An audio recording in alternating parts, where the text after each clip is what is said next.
Hello everyone, welcome back to my Blazblue lore series. I hope that you enjoy what I am doing. As I said in my last video, I was going to discuss what Sector 7 has been doing against the NOL. This actually takes very much precedence. Since this portion of the story is complicated and has so much detail, I'm going to be using other illustrations from the Blazblue games, so let me write a disclaimer. The following video is a fan-made video. Please support the official release of Blazblue and all Blazblue related items. Okay, now that that's out the way, let's get right to the, let's get to the good stuff. Well, I'm assuming the good stuff. During the Ikaruga Civil War, Kokonoi and the committee had a meeting. This meeting was to discuss two things, the Ibukido experiments and how Sector 7 would battle against the NOL, and how they would gain allies. Sector 7 was in both a good and bad position in the war. Sector 7 had been supplying Ikaruga with weapons and was fulfilling a double entendre. They got to experiment and create better and bigger weapons while also making money. However, the leader of the Ikaruga Federation didn't want war. Sure, the leader thought it was a necessary evil, but the leader didn't want to win by bloodshed. Well, unnecessary bloodshed. So in response to this, Ikaruga only took what weapons they needed from Sector 7 and not a surplus. This course of action had caused a turbulence within Sector 7. I mean, the scientists were making money, but they weren't making as much money as they could have. This led to the committee pushing for the Ikaruga Civil War to expand and continue. However, the leader of the Ikaruga Federation at the time didn't want the war to expand or continue, so they was having a bit of a back and forth with it. This led to Sector 7's financial problems, where they could have made more money but didn't make too much money. Kokonoi, who was part of the committee at this point in time, had saw the pointlessness of the meeting and slipped away. Kokonoi had thought since the meeting wasn't going anywhere progressive, she thought that she could leave and go back to her research. Soon after, the scientist Relius Clover had appeared before her and then offered Kokonoi a deal. Relius Clover had offered a boundary interface prime field device in exchange for Kokonoi's knowledge of magic. Kokonoi, being the very careful and skeptical type, had questioned why Relius Clover wanted what he wanted. And Relius Clover literally said, "I'm doing it just to see if I can do it. There's no other reason." Despite how bad of an idea this was for Kokonoi, Kokonoi had agreed. Meanwhile, the committee had sent a mercenary group to the 4th hierarchical city of Niobe. The mercenary team in question was decimated by an unknown force.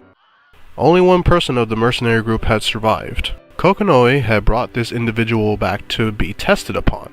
For lore purposes, this person is ambiguous, but it's kinda obvious who it is if you played the games. Despite the mercenary group getting utterly destroyed, they managed to succeed in recovering a very rare item.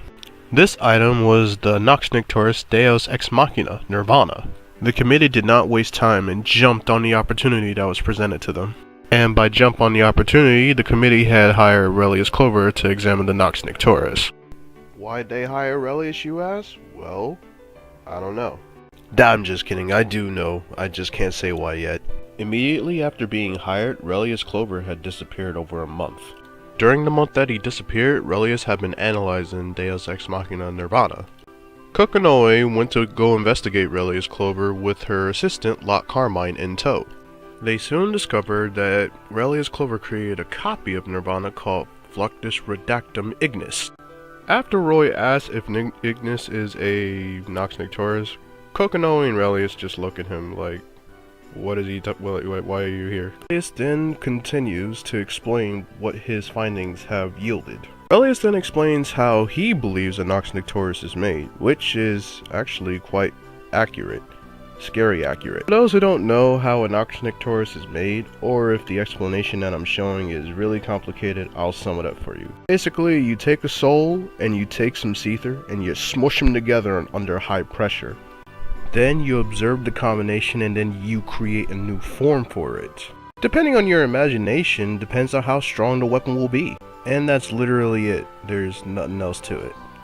Just as Relius finished explaining how he did this, the NOL invades. Like, out of nowhere. Kokonoi theorizes that the NOL is trying to stop the smelting, or that they're a bunch of sore losers and just want Nirvana back. This is when Kokonoi unleashes her new science project, Tager, onto the NOL troops. Tager easily takes down the NOL troops one by one, but he's just one person, and the NOL troops eventually break through. Then suddenly, out of nowhere, the cauldron starts acting suspiciously. From the cauldron, we see the drive Soul Eater, or Ragnar's drive for the Blazblue fans out there. Kokonoi then realizes what this means. She was tricked by Relius. Who knew?